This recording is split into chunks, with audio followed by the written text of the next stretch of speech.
I want an answer. It's not something you ignore. I think you're 100% full of shit, is what I think.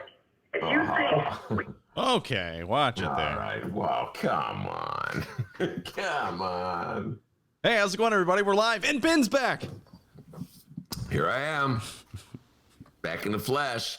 Let me just tell you something, D. What? That's the story of the editorial. Bow, wow, wow, wow. Yeah, man. Well, thanks for that bit of information. I appreciate it.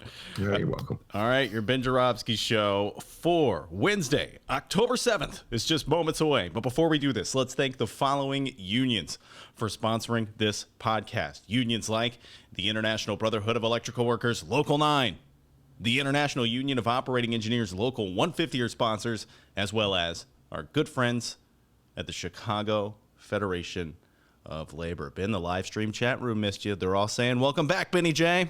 Thank you. Thank you. It's good to be back. It's good to be back indeed. Yeah, they're sending their condolences as well. And Frank sent a song of the day. We're right back at it, pal, all right? Hold on. I haven't had a drink of water since I left the air. That's not true. Oh, my goodness. The good news, D, the water is as delicious as it was on Friday afternoon. All right, well, let's keep your intimate relationship with that water aside. Your song of the day request, Twist and Shout by the Beatles. I'll do the Beatles version, although I can also do the Isley Brothers version, which, as everybody knows, is the original version of the song. Well, shake it on, baby. Now, come on, D, shake it on, baby. Woo! Don't be too enthusiastic. Come on, baby. Now, woo, yeah. Come on, baby. John Lennon. Wah! The Ben Joravsky show start. What? What's that? What? I was going to do Ronnie Isley, but let's go for it. Do Ronnie Isley. Come on, do it. No. Let's. There we go. That was Ronnie Isley. Okay, the Ben Joravsky show starts now.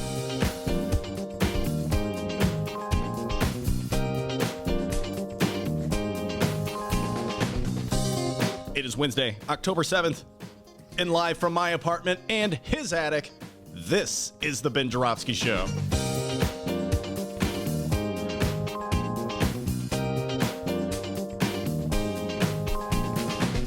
Today on the program, we're talking all things Trump, with legendary Chicago journalist Monroe Anderson.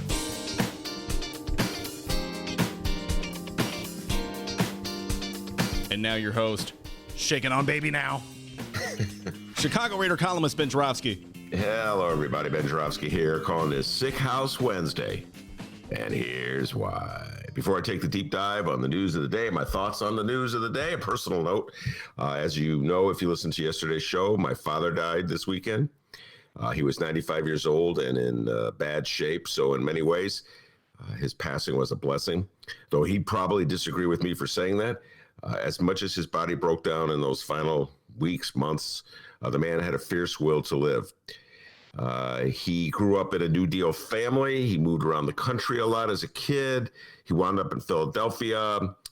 What else? He was a paratrooper in the Army, a college history teacher. He was a brilliant man who spoke several languages, and he was old school as hell in his demeanor. As Jim Coogan, good friend of the show, and our ace attorney comes on the show all the time, sent me a really nice text message of condolence. Ben, you've got a lot to process. You're absolutely correct, Jim. And thanks to Jim and everybody else who sent their condolences. And thanks to all the listeners for sending their condolences as well. And thanks to young Dennis, the young man from Alton, Illinois. And as you all know, back in his native Alton, people fondly call him the doctor. When they're not calling him Doctor, when they're not calling him Dr. Doobie. Or, in some cases, like he'll go into a bar in Alton and they go, "Hey, White Lightning, you're fast." You're always at those Alton bars. Yeah, stay away from those Alton bars, D. Especially now, no one wears masks. Anyway, Dennis posted a show yesterday and did an outstanding job. Great job. As always, give yourself a raise, take it out of petty cash, as we like to say. Although I think the petty cash fund is a little low at the moment, D. Uh-oh, yeah. Brown line coming by. Here come, they're going to throw some money for the petty cash fund. Oh, please do. Please. No. Oh, we out. Anyway, between the weekend and the funeral. I've been off the air for a while. And I got to tell you, folks, if you've ever been through anything like this, like there's a fog. I know Dennis knows this because his dad passed about a month and a half ago or so. So we've been dealing with a lot here on the Ben Joravsky. It's not a huge show, but we've been dealing, everybody involved in it has been dealing with a lot of personal stuff. But you go into a fog, and if anybody's been through this, you know what I'm talking about. It's like you retreat into the world of dealing with death, funerals, and the cemetery people and relatives and friends and lawyers in some cases. And it's just, it's like its own world. And like Jim Coogan was saying, processing a lot of information about your relationship and all kinds of things. Time passing. In my case, that's particularly true. But meanwhile, all around you, the world's going on, and I'm getting all these texts from people, friends of mine, who don't know what I'm dealing with. And they're very political in their nature. And some of them are funny, F-bombs flying. They're mad at this person, mad at that person. And I don't know, D, it's just like not appropriate. You know what I'm saying? When that funeral fog, to just kind of start to go back to, F Trump. You know what I mean? I mean, Trump would do it. Don't get me wrong. Donnie would have no problem doing it, okay? But that's what makes him a different, and not in a good way in that particular case. Most people, like, they retreat to that land, of the funerals, where you're just dealing with a lot, and you just... It's kind of like you want the world to stop for a minute. Like, hey, guys, my dad died. Come on, leave me alone. Just... Everybody just chill out. No news. Let's have nothing happen. You kind of want everything to just kind of pause, but it's not how it goes. Yeah, it doesn't. And it was funny. Some of the people I should probably write a column about this because it is kind of funny. Like, so some people would send me texts blasting this, blasting that. Some of the texts are pretty funny, like I said, but I wouldn't respond because I just didn't have it in me. And then later on, when the funeral was over and I had really begun to process things, I sent a text, hey, I just want to let you know my dad died. That's why I didn't get back to you. And it's like, oh, I'm so sorry. I mean, people are basically good, with the exception of Donald John Trump. People are basically good. Most people in this country, in my humble opinion. And I make fun of you, Chicago, all the time, because you're not that bright when it comes to electing mayors. But I think I wouldn't have lived in this city for so long if I didn't think most Chicagoans were basically good people. So anyway, that's where I was for the last, that's been my life for the last 4 days. But I'm back. There's a lot to talk about, a lot of political stuff to talk about, a lot of stuff to process beyond my own personal life. Starting with Donnie Trump got COVID. We know this. This happened. The news broke last Friday. What was it? Thursday night. It broke like Friday at midnight. Okay, well, technically, a Friday at midnight would be Friday, not Thursday. Just saying, okay? Went to Nichols Junior High, all right? I learned about the clock, all right? So when it goes past midnight, it's a new day. But anyway, for us, it broke Friday because that was we did get some opportunity to talk about it, D. We talked about Donnie having COVID. But since that moment, think about it. He said he had it, but it was no problem. Then they took him to the hospital. But he said, still no problem. And he posted a photo of himself working at a desk. And I know I wasn't alone. All of America zoomed in on the photo to see he had a pen in his hand. You know what I mean? Like, he's hard at work. What's he doing? And he was just like signing his name. When I was a kid, I used to sit in my room and sign my name. It was like I'd been listening to the radio. That's how I know all those songs that Frank is always asking me to sing, all those 60s songs. Because I'll be up in my room signing my name, listening on the radio on a transistor. That's what Donald Trump is doing. He was probably listening to Twist and Shout. And I'll just write Donald Trump. People think I'm really busy. Shake it up, baby, now. Trump likes the Beatles version. He's not. I don't think he's aware of the Isley Brothers version. Anyway, then one of the most bizarre things, broke right in the funeral fog. Trump broke me out of that funeral fog. The victory joyride with the Secret Service to wave at the Trump cultists who were gathered outside Walter Reed Hospital. I better just think about that, folks. How deep you must be in the Trump cult just to gather outside of the hospital. I just want to be near him. I want to. Why are you outside the hospital? He delivered he delivered over 200 pizzas to those guys. Do you see that? Get out of here. No. I know that cheapskate didn't pay for him. Oh, there's a video of the guy. There's a video of this guy, and he's like, yeah, man, Trump ordered 250 pizzas. Oh, hold it. Now that I know that, I can understand it. Why wasn't I there? I know. Free pizza? I love pizza. Are you kidding me? Wait a minute. I could get free pizza. I might pick up the virus, but on the other hand, free pizza? I'm coming right down. Hey, save a slice for me, and I like pepperoni. I do not, by the way, I just heard this story, D. Do not, for 1 minute, believe that Donald John Trump paid for those pizzas. I believe you paid for them, and I paid them. Frank paid for them, and every other taxpayer, somehow or other. Donnie was the maestro of getting other people to pay his bills. And you got to give him credit for that, D. He's really good at that. You know, Donnie's the kind of guy you go out to eat, and then you have, he's always ordering. Let's have more appetizers. Let's have another round. Let's have a dessert. Come on, guys. And all of a sudden, it's time for the bill. I got to go. He's gone. You're stuck with the bill. Or they go to the bathroom when the bill comes. You ever know that type deal? Suddenly I have to go to the bathroom. Excuse me, everybody. Here's the I've done it a few times. I know what you're talking about. Oh, man, I got to go to the bathroom. Gotta go. Anyway, I did not know you bought the pizzas for those people. I'd say it was nice of you, except I don't believe for 1 minute he paid for them. And I don't believe he called up. Do you think Donald called up? Do your imitation. 200 pizzas. Pizza. 50 pepperoni, 50 sausage. Get the spinach with... I don't think they're getting spinach, by the way. A Trump cultist? They want that sausage. Give me the sausage. They don't even want it cooked. I want it raw. Oh, yeah, that's disgusting. Anyway, you're a Trump cultist. I'm going to go stand outside the hospital in the hopes that Donald Trump drives by in an SUV while he's polluting the Secret Service agents who are forced to ride with him. And maybe they'll pass out a pizza. It's a great day in the Donald Trump culthood community. Anyway, shortly after that great ride, he issued another declaration. There we go. He pounded on the table. I am returning to the White House. Everyone's saying, no, don't come back. You have the disease. I'm coming back. And then he returned to the White House, and he stood on a balcony, and he defiantly stripped off his mask. And I'm telling you, D, I've been saying this for 2 weeks now. Donald Trump gets 99% of his material from pro wrestling. And when I saw that, I called D. I'm like, who knows, by the way? This man knows more about wrestling than anyone I know. He even knows the old stuff. Like I try to trick him up with like 60s trivia. Well, Dennis, you wouldn't understand this. Back in the 60s, they had something called, tag team wrestling. You wouldn't know. Oh, yeah. There was Bobby Joe Snowflake. Yeah, Bobby Joe Snowflake. Bobby Joe Snowflake. They did tag. I mean, how do you know about tag team? But tag team wrestling, here's how it worked, folks.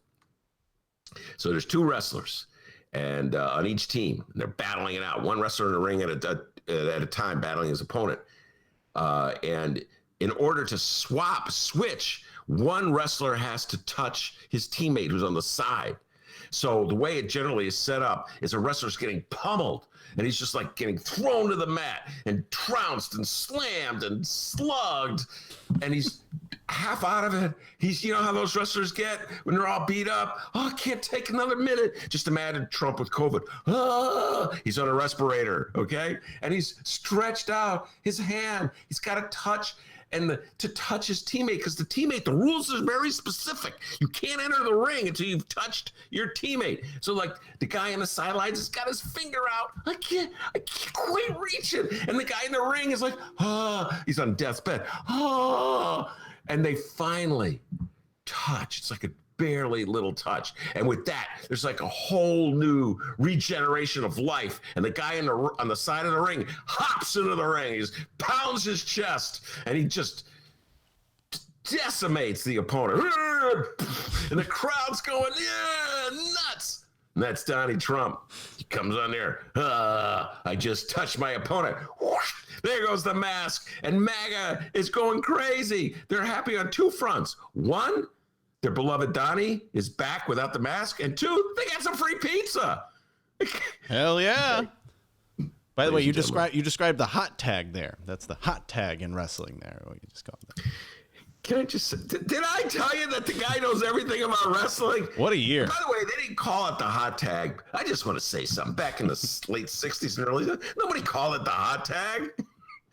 Guy, I wish, Dennis, you could have met Marty. That was the wrestling host in the early 70s. Marty here. He was about 5'2", and the behemoths would be standing on either side of him, and he would make the microphone.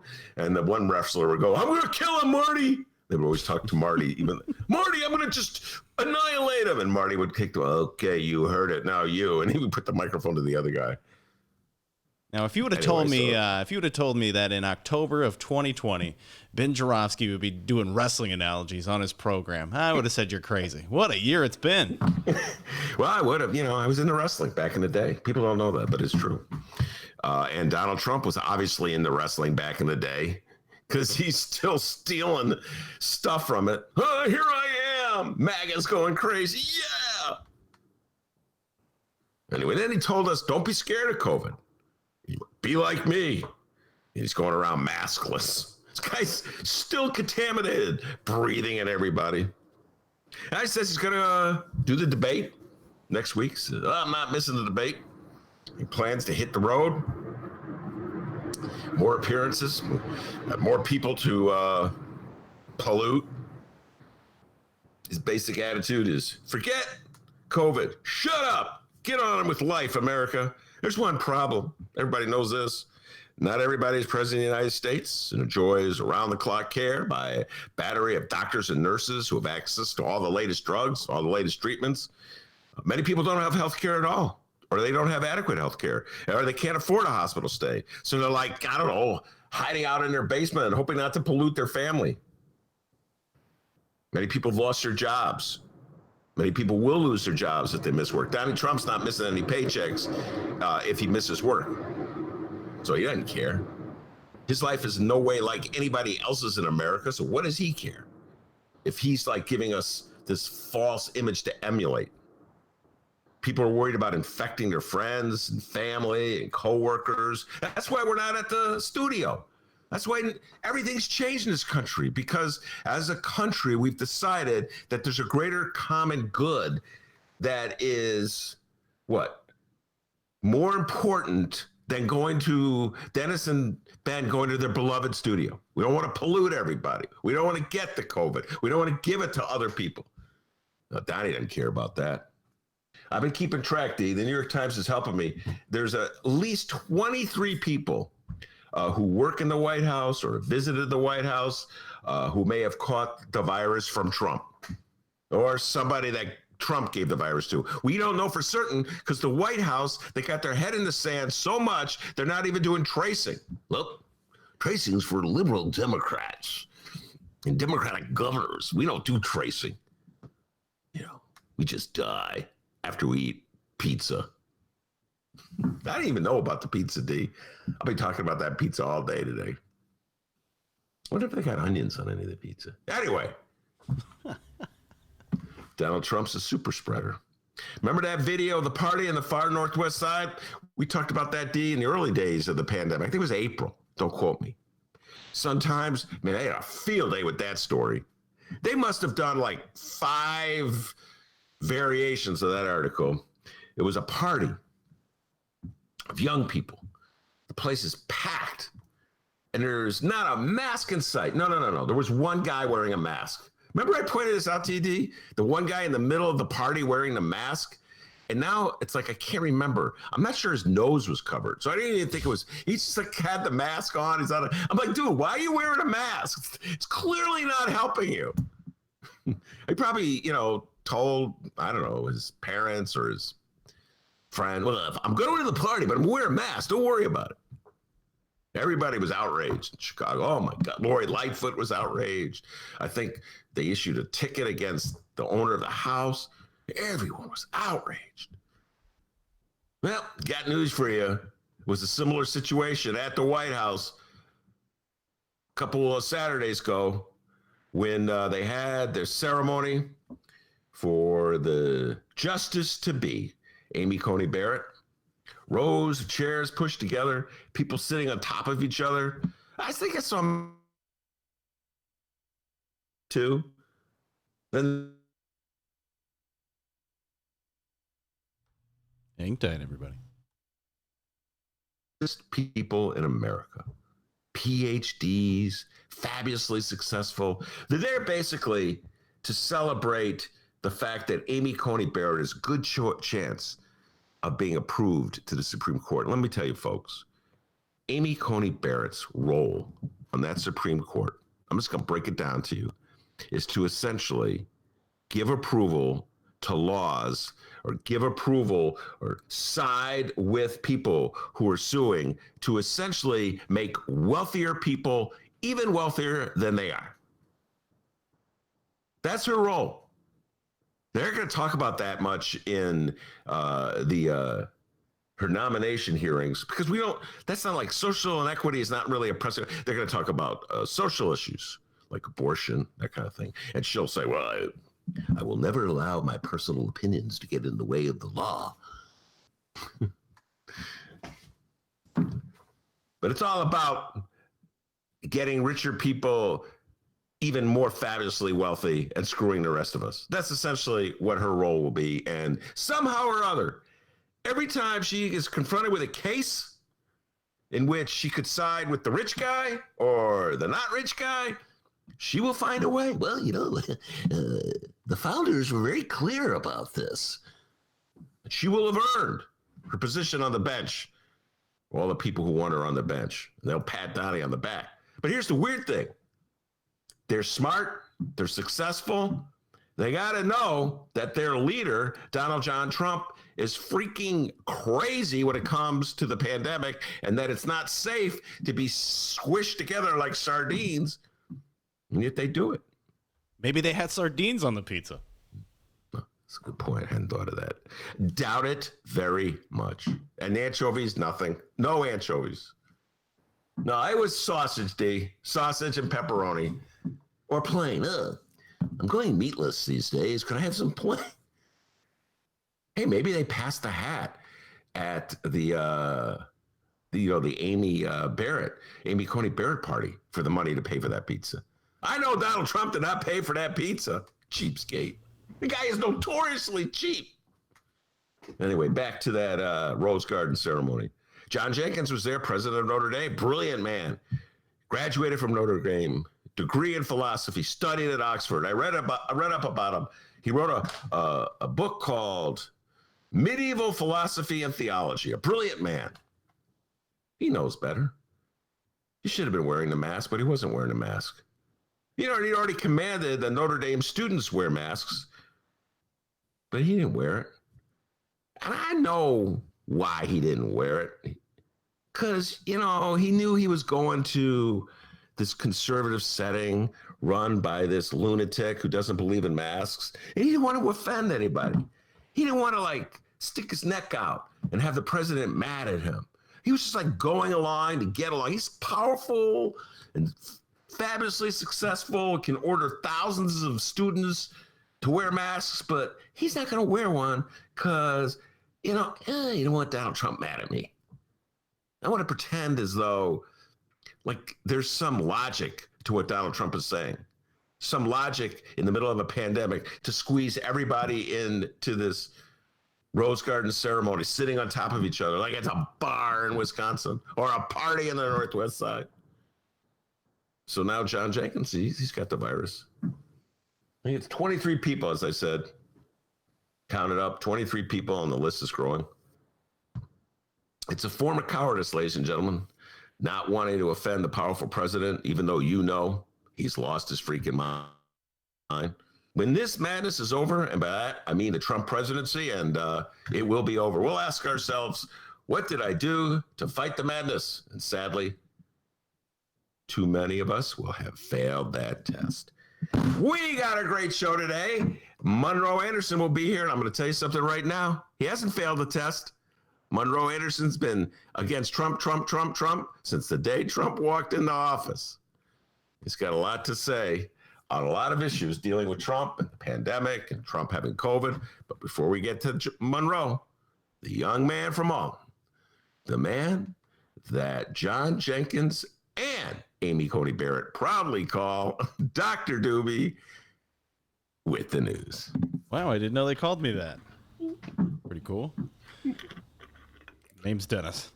All right, we're back at it. Ben, come on, man. We got to get you warmed up, all right? Come on, let's get you warmed up. Here, shoot the jumper. Here we go. Oh, you missed. Hey, second time's a charm. One more. Here we go. Damn. All right, we'll keep working on it. We'll keep working on it. Let's find out what's happening in Chicago and or Illinois this afternoon. Third time's a charm. Go, Ben. Ah, shoot. First up, Illinois Governor J.B. Pritzker. Best concert? Yeah, Steve Miller Band and the Eagles. Oh, he loves Steve Miller Band and the Eagles. Still loves the Eagles. Still, the governor is still also quarantining after one of his staffers tested positive for COVID-19. He delivered his COVID-19 update this afternoon, and today the governor once again delivered it virtually. I'm going to try to give you all the details of that update at the end of today's show. And although Governor has been pinned up in his home, Governor Pritzker has not gotten a case of the lazies. Oh no, he's still governing. After this week, he's got criminal justice reform on his mind. The following comes from the Chicago Sun-Times and Rachel Hinton. Governor J.B. Pritzker on Tuesday proposed ending cash bail, licensing police officers, and updating sentencing laws as part of his 7-step plan to reform and modernize the state's criminal justice system. The governor's 7 guiding principles also include prohibiting no-knock warrants, shortening prison sentences through increased credit for time served and rehabilitation opportunities, and only detaining defendants who are a threat to public safety, a key element in creating a state that works for everyone. Pritzker in a statement said, quote, "At the state level alone, we spend billions of dollars a year keeping too many people in an overcrowded prison system that has proven itself too expensive, too punitive, and wholly ineffective at keeping Illinois families safe. As we move forward with the General Assembly to pass comprehensive criminal justice reform, it is my hope that the nation will look to Illinois as a leader in true equity and justice for generations to come." Here, here. Will it pass? I don't know. That's a tough one, D. You know, there's this all that law and order rhetoric that's always around, and it infects Democrats as well as Republicans. Though I put more of the blame on the Republicans. The Republicans will always push the Democrats to the right.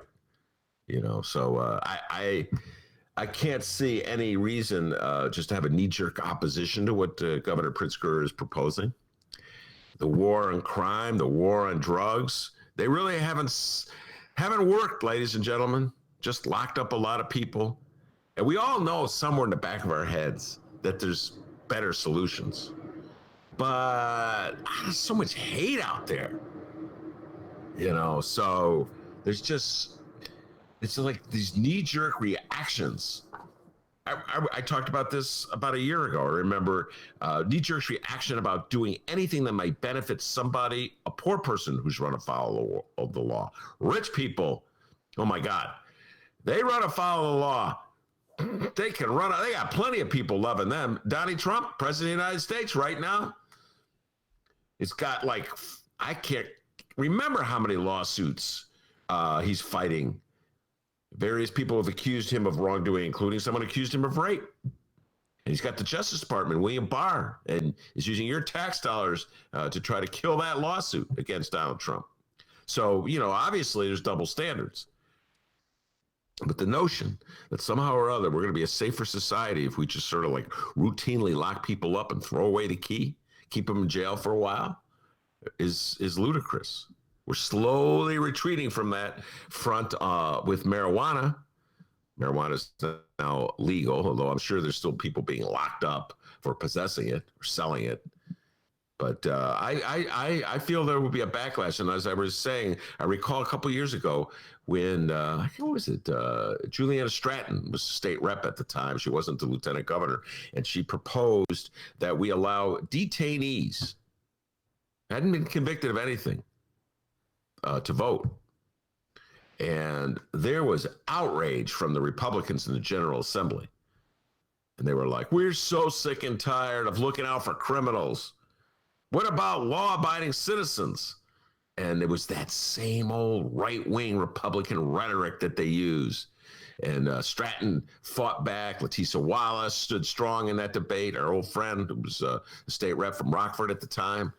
And It passed eventually, but a lot of hatred emanated from those Republicans. It's so bizarre that that same Republican Party is now led by Donald John Trump, who's violated so many rules and laws himself, and will, at the debate, said, I've done more for black people than any president in the United States. And he talks about his criminal justice reform. Meanwhile, his party is fighting tooth and nail to push back on any attempt by the Pritzkers of the world. So I give Pritzker credit for advancing the measure. I'm not sure if it will pass. I'm always a little skeptical about anything remotely related to criminal justice reform. There's always a blowback to it, but hats off to J.B. Pritzker. Well, you just mentioned her. Lieutenant Governor Juliana Stratton said the proposed principles will, quote, guide us on a path of repairing the historic harm caused by our justice system, especially in black and brown communities. And Chicago Mayor Lori Lightfoot is behind the governor's plan as well. Good afternoon, everyone. Oh, hey, good afternoon, Mayor Lightfoot. How are you? Good afternoon. Where's that from, D? I mean, she says it all the time. It's from any random press conference, I guess. Good afternoon, ladies and gentlemen. I will lock you up. What did I do? Very friendly, very friendly. Mayor Lori Lightfoot said in a statement, Pritzker's principles build on the city's own first ever comprehensive violence reduction plan, saying, quote, we are proud to collaborate with not only our state partners, but also community members, philanthropy organizations, and faith leaders to address the long history of racial injustices that have been woven into our nation's criminal justice system for far too long. The first-term governor plans to work with the Illinois Legislative Black Caucus to, quote, further build out a criminal justice reform agendas, as well as agendas on the caucus, other focal points which include education, workforce development, and healthcare and human services. And speaking of the mayor, today Mayor Lori Lightfoot got together with her fellow aldermen. Was it for a luncheon? No, but the mayor does love luncheons. She presided over today's Chicago City Council meeting, and, well, they more than likely talked about the budget. Ben, any chances that funding for the Ben Joravsky show made it on the docket for the discussion? Zero. Zilcho. Damn. No, nobody's funding the. Hold on, there's a guy in the alley, D. Let me see. Hey, we need some money. I gotta feed Dennis. You got any money? Huh? Leave $5 by the porta potty. I'm hungry. I gotta feed the kid. He doesn't like pizza. What? Give him the Donald Trump? No, he doesn't want that Donald Trump pizza. Plus, it's soggy by now. I love pizza. And it's infected with COVID. Who wants that pizza? I may still want that pizza. I don't know. I have to think about it. Yeah, really. Hungry? COVID. Hold on. Hungry? COVID. Donald Trump coughed on it, but I'm hungry. Ben, any ideas as to what they're going to be talking about here? Obviously, the budget, the city council meeting. Anything you'd like to say there? Yeah, but I'd like to say something back to the last story, then I'll come to this story. Oh, It just okay. occurred to me, All D. right. It just came to me, the moment of inspiration. If J.B. Pritzker wants to pass that criminal justice bill, here's what he does. He gets on the horn. 1, 2, 3, do. And he calls Kim Kardashian and have her call Ivanka Trump, and Ivanka talk to Jarrett. And Donnie be like, sounds like a good idea to me. And then all the Trumpsters here in Illinois who would oppose it, like Johnny Canizera, the head of the Fraternal Order of Police, hey, if Donnie says to go for it, we're going for it. Everything will be flipped all of a sudden. And they'll be supporting J.B. Pritzker's proposal. That's a very far-fetched plan, Ben. It is. I think I ate too much of that pizza that Donald Trump was passing out. Here, hold on. Let me just cough on it. In addition to the spicy sausage, I coughed on it. Here you go. MAGA. Oh, I love Trump so much. I like it when he coughs on my pizza. Anyway, where was I?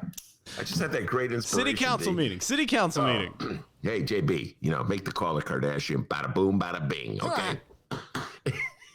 She loves the Eagles too. Welcome to the Hotel California. Best concert? Yeah, Steve Miller Band and the Eagles.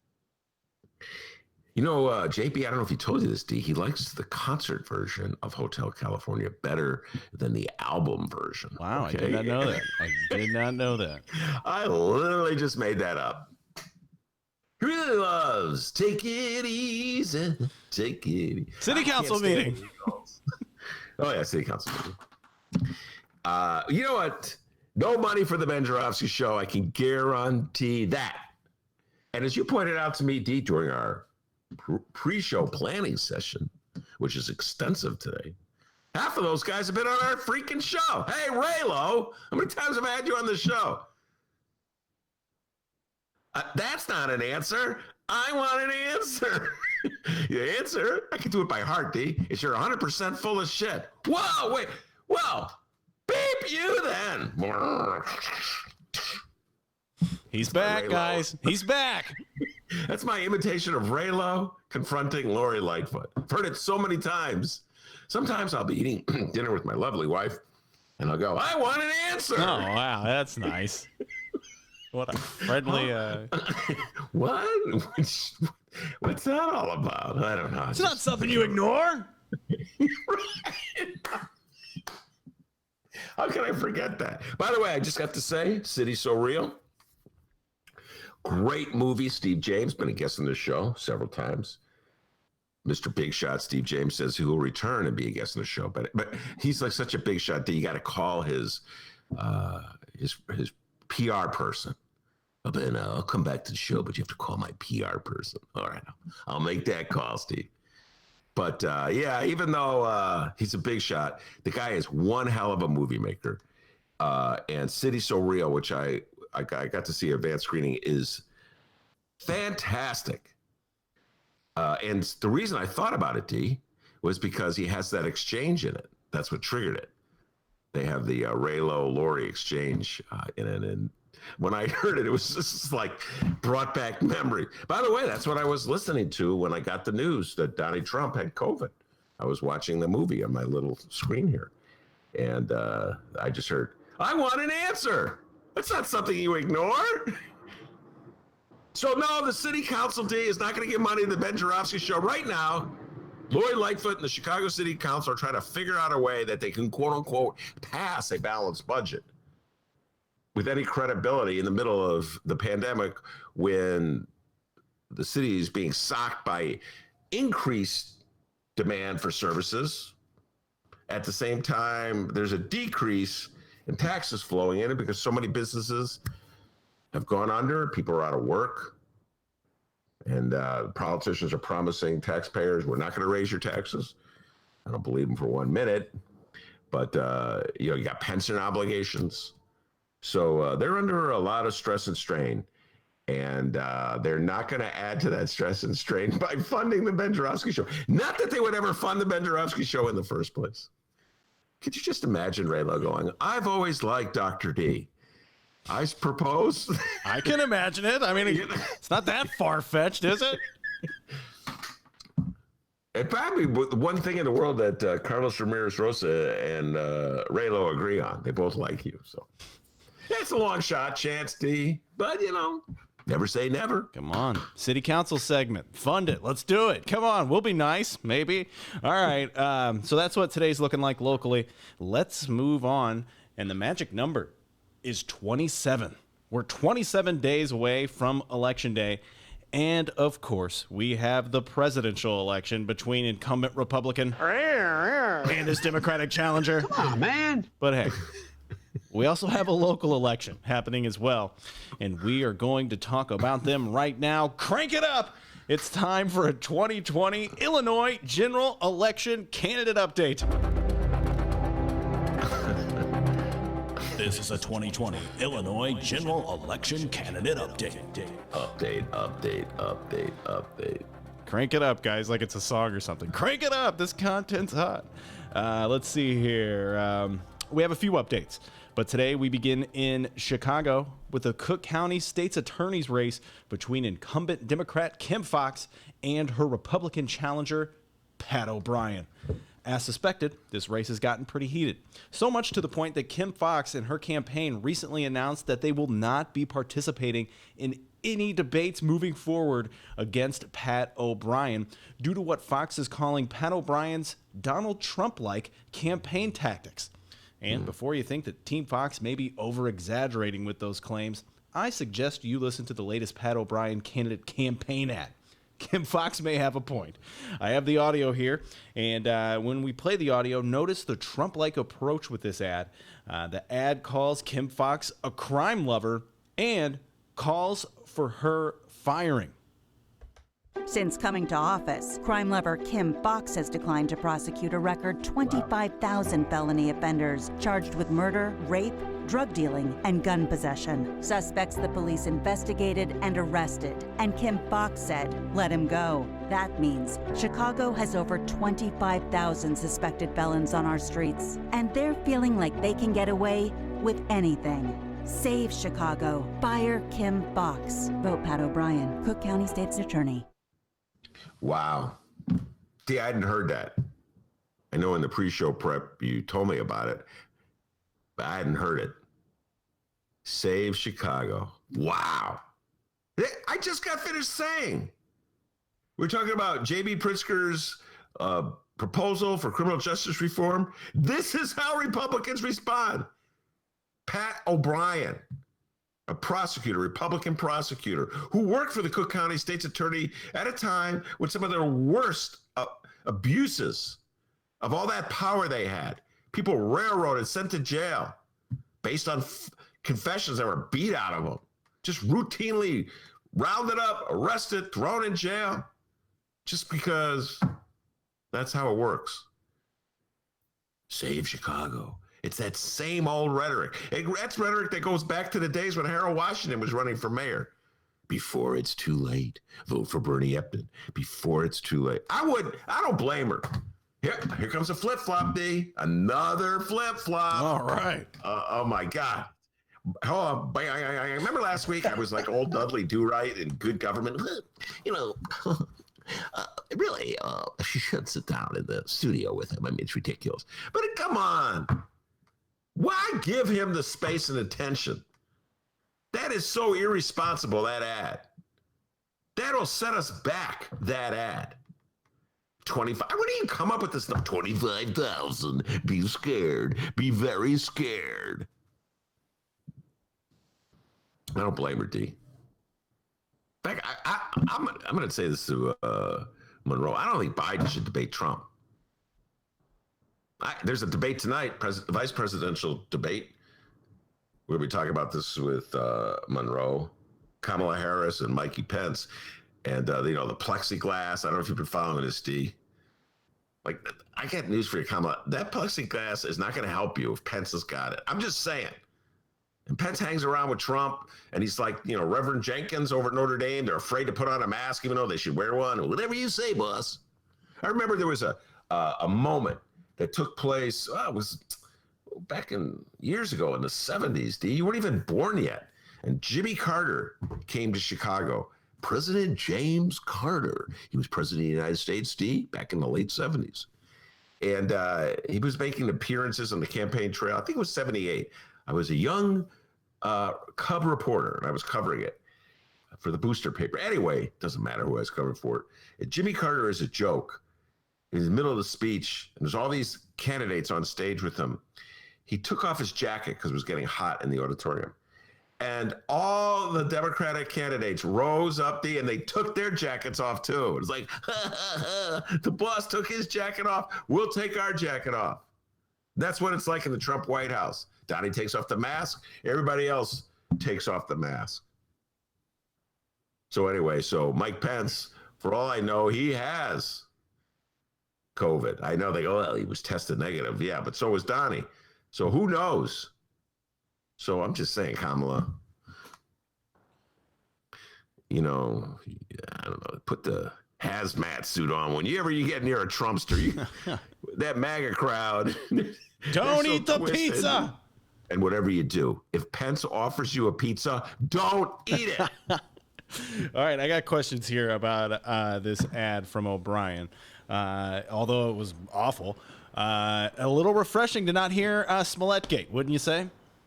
Yeah, actually, I kind of miss Smollettgate. Oh, really? Smollettgate is more benign than that trash. That's just straight, be scared, be very scared. There'll be vicious criminals running through the streets. save Chicago. Who are you, Pat O'Brien, to save Chicago? What does it even mean to save Chicago? Have you ever put your brain on any of the things that are ailing Chicago? Have you ever taken a stand on any freaking issue that might help somebody in Chicago? Who are you to just come out of nowhere, some former federal or local prosecutor, to talk about saving Chicago? I don't recall Pat O'Brien's name at the front on any list to like meaningfully help people in Chicago, talk about reforming Chicago. No, all of a sudden he's running for state's attorney, and his pollsters have told him, look, boss, it's the best way to scare white people. That's your best way to get elected. That's your hope. Okay, I'll go with it. I like that voice. That was cool. Okay, sounds good to me. I'll go with it. I could get elected and be the state's attorney and just throw black people in jail and lock them up. And then Kim Kardashian will call Donald Trump and we'll have a press conference where we celebrate letting out like 4 of them. Well, look what I've done for Alice Johnson. I let out one lady and Blago, who's not even black, but somehow or other gets included. Wait, let Blago out. Remember Blago was headlining, it was Blacks for Trump. We talked about that last week, D. Somehow Blago got included in this bunch. But meanwhile, Pat O'Brien, I'm going to lock them all up. And we'll let Donnie Trump and Kim Kardashian pick out one person that we'll let out. That person, we'll let that one person out, put him on a commercial, put him in the Super Bowl commercial, and then we'll just keep locking all the rest of them up. All right. And the other question I was going to ask you here, more of a statement, I guess, really. You were talking about it all last week. Ask and you shall receive, Ben Joravsky. No deep, scary voice guy in the ad. It was a friendly lady voice. She didn't sound so friendly to me. Oh, okay. All right. It was like the scared lady voice. Like, let's play it again. Do we have to? You want to play? You want to play it one more time? We'll play it briefly. I want to comment on the lady's voice. Go ahead. Here we go. Since coming to office, crime lover Kim Foxx has declined to prosecute a record 25,000 felony offenders. There we go. Yeah, it was like, it was kind of, by the way, I just have to give a shout out to Ken Davis. He sent me the sweetest, nicest card about my dad. I haven't had a chance to send back a thank you, Ken. I found myself doing a Ken Davis imitation, and I had to say that. That was a beautiful card. They were playing something with that voice. You're right. You're right, D. When you're right, you're right. It wasn't, be scared, be very scared. And hey, guy in the corner, could you leave, please? Rodney Davis tried to hide it. Yeah, I know. To keep it a secret. You keep saying that. Oh, just leave. No smoking. Is he? Hey, if that guy in the corner offers you a piece of pizza, don't eat it. Guy's been in the corner all weekend, freaking me out. Guys, I'm telling you this. I don't want to be prejudiced. Just saying this, okay? You're going to Ben, you're prejudiced. Okay, I'm prejudiced. If any MAGA lover offers you a piece of pizza, don't eat it. Well, Ben, that's prejudice against MAGA. I don't care. MAGA doesn't believe in COVID, okay? The president of the United States, I'm going to take off my mask. MAGA's cheering. Oh, my God, I love him. Well, I think we're going to change the title. Happy. Trump gave him a freaking piece of pizza. MAGA is theirs it's his for like, I don't know, 20 years. I got a free piece of pizza. Did you know that? Well, I think we need to change the title of today's show to Don't Eat the Pizza Wednesday. I think we should. I didn't even know about that pizza thing, D. Yeah, glad you told me he about delivered it. over 200 pizzas to these people. Okay, outside. let's just change that right now. He did not deliver anything. Donnie Trump did not deliver on behalf of him, I guess. Thank you. He didn't order it. He didn't pay for it. He certainly didn't pay for it.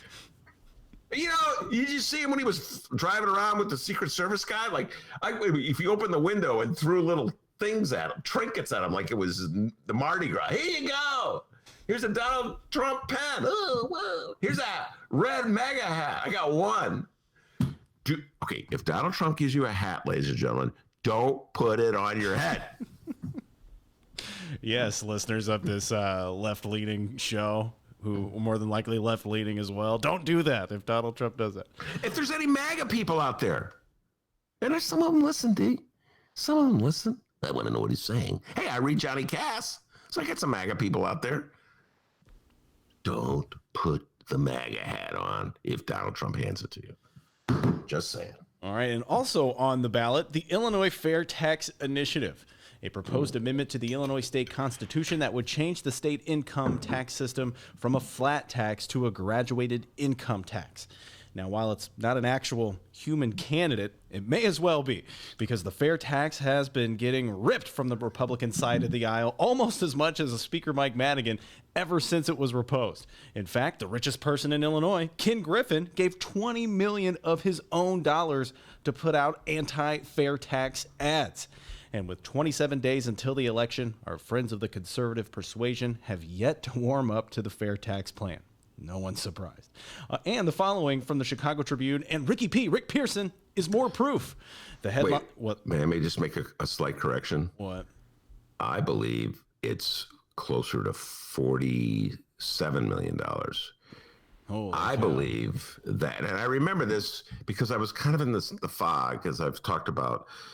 So I wasn't really absorbing news the way I usually absorb it with this insane passion, which I really probably should seek help for. I believe that at one point, D, while I was in the fog, Kenny G, gave another $27 million. Was that something I just imagined? Probably not. I don't think it's Frank. If you're out there, look and see how much Griffin. I believe he's given $47 million. That's, you know what? It's funny, D. I could have imagined it. I had a dream about Ken Griffin, and he gave $27 million more. What a weird dream. Yeah. And he was bringing pizza. And he was wearing a red hat. Sorry, D. Didn't mean to cut you off. Go ahead. Today's Ben Joravsky Show brought to you by Pizza. Let's read the following Let's read the following from the Chicago Tribune and Rick Pearson. The headline reads, GOP-aligned group files lawsuit challenging ballot language on Pritzker's graduated rate income tax amendment. No one's favorite Republican advocacy group, the Illinois Policy Institute, filed a lawsuit on Monday, contending the explanation of the fair tax amendment sent to voters was, quote, misleading and needs court-ordered clarification. The lawsuit, filed in Cook County Circuit Court, contends language contained in a pamphlet on the proposed amendment that was sent to voters by the Secretary of State's office was misleading in a way aimed at persuading voters to approve the plan. It also contends the ballot language that explains the amendment to voters was inaccurate. The amendment would change the state's mandated flat rate income tax to a graduated rate tax with rates that increase along with income. The lawsuit filed by the Illinois Policy Institute contends that, like the ballot explanation, the arguments in favor include several misleading statements, including, among others, a misleading statement that, upon information and belief, will induce retirees into voting to impose on themselves a tax on retirement income. Governor Pritzker's Vote Yes Fairness group called the lawsuit frivolous and said it was simply an attempt to gain attention to efforts to defeat the item that sits atop the November 3rd ballot. All right. It's a counterpunch. It's a counterpunch from special interests that are representing the wealthiest people in the state of Illinois, and they don't want their taxes to go up. If this fair tax amendment passes, the rates on the wealthiest people will go up. And so they will have to pay a greater share of the state's obligations. They don't want to do that. They want more money for themselves. But they got to figure out some way to get people who would benefit from the fair tax initiative to vote against it. That's what it's all about. They got to figure out a way to get people to vote against their interests. See, Kenny G, when he kicks in whatever, how many millions he's kicked in, 20 million, 40 million, I've lost track of how much money he's kicked in. He's investing in a vote effort that will protect his interest. He puts that 40 million in there knowing that if he defeats that amendment, and I do think that amendment will defeat it, if he defeats that amendment effort, he will pay less in taxes. So over years, he'll make he'll save more money. That $40 million is an investment in his future. And by the way, I wouldn't be surprised if somehow or other he's figured out a way to write it off on his taxes. If he probably getting help from Donnie Trump's tax lawyer. Here's what you do. So, by the way, that story just disappeared. I haven't forgotten it, Donald. You cheating on your taxes. Facing possible prosecution on that front. But the biggest joke, which is really funny,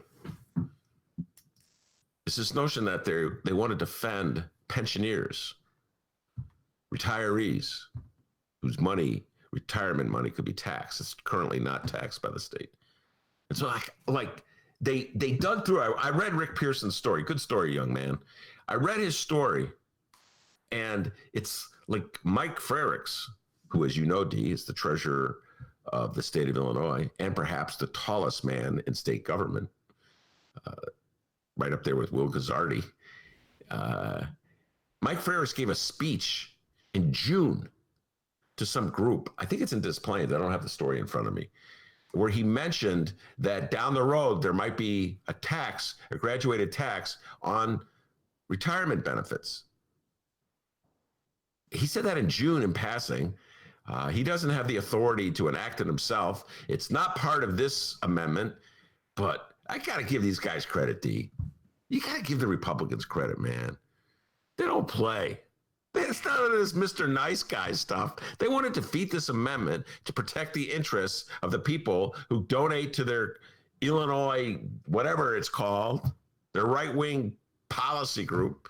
So to take care of the donors, they digging through looking for any. Hey, boss, I found this comment that Mike Frericks made. Oh, let's just make a big deal about it. Mike Frericks wants to raise your taxes. And all these geezers throughout the state goes, oh, I can't vote for this amendment. Guys, all you geezers out there on fixed income, especially you pensioners, I'm talking to you. Your pensions are paid for with taxes. Duh. This is about protecting your pensions. So if you fall for this on the notion that, well, I'll vote no, even so that I can cut off any possibility that they're going to tax a pension, which there was no possibility they're going to do that anyway. You're voting against your own interest. Man, are they clever, those Republicans.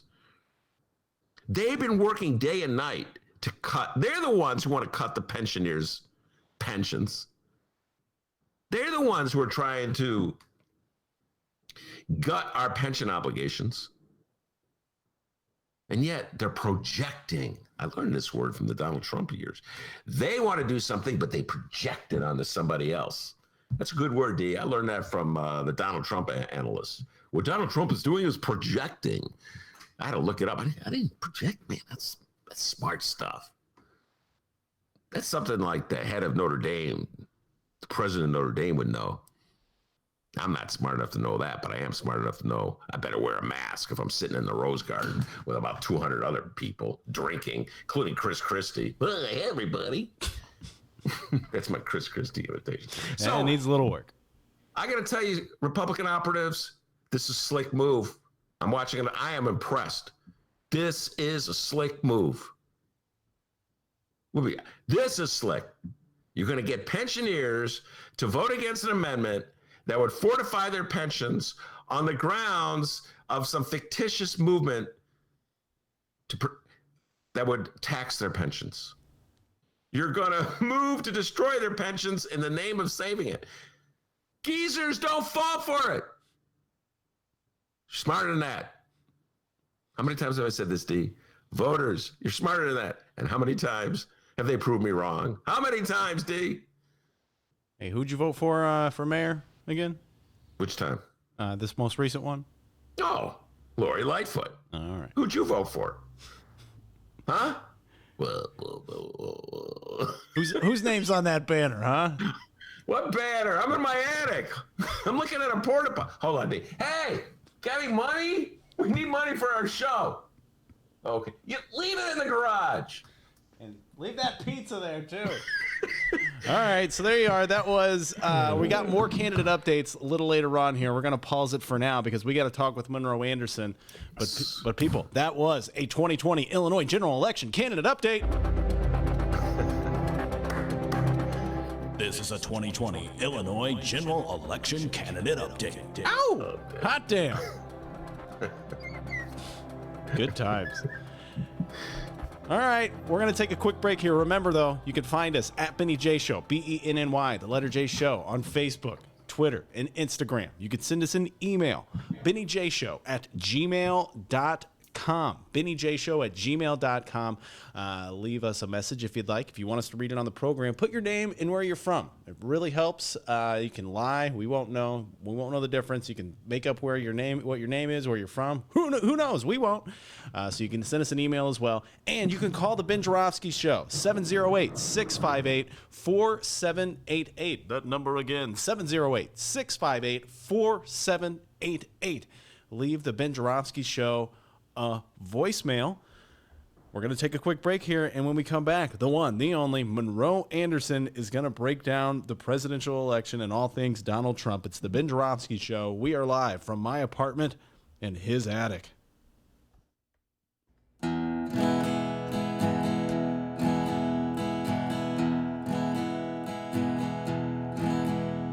Open up wide, take a look inside, keep an open mind.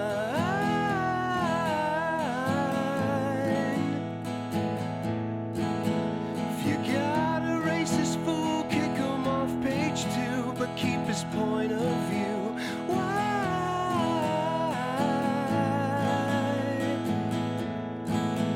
The anti-labor world's greatest newspaper will always be here for you. So come on.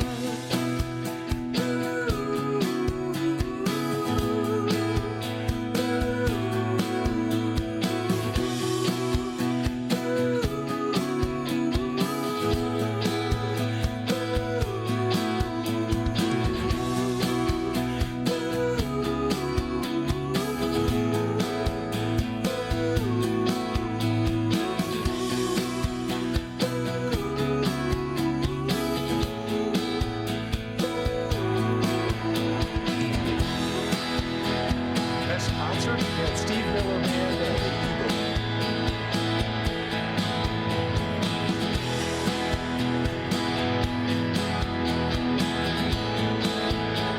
Why do I keep picking it up now?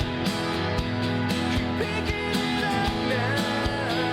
Why do I keep picking it up now? Keep picking it up now. Why do I keep picking it up now?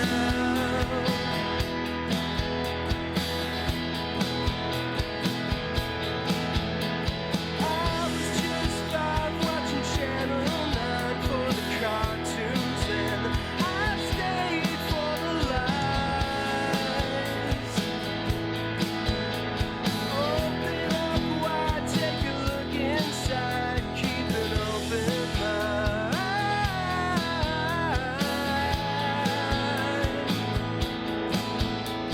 Anti-labor world's greatest newspaper, never gonna go away. So come on.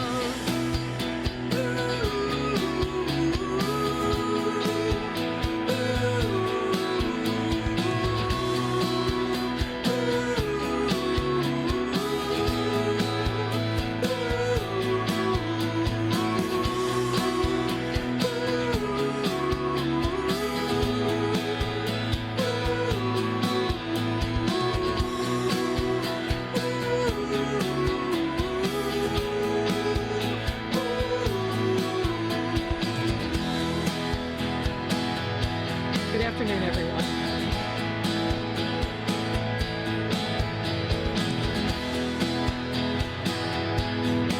Come on, man. Why do I keep picking it up now? Keep picking it up now. Why do I keep picking it up now? Keep picking it up now. Why do I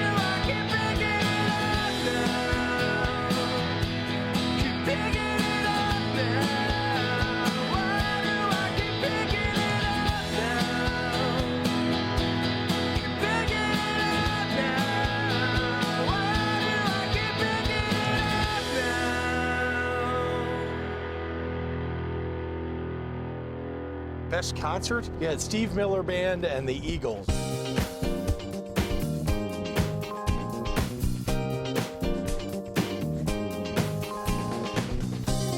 Hour number 2 of your Ben Joravsky Show is brought to you in part by the International Brotherhood of Electrical Workers, Local 9, the International Union of Operating Engineers, Local 150, and the Chicago Federation of Labor.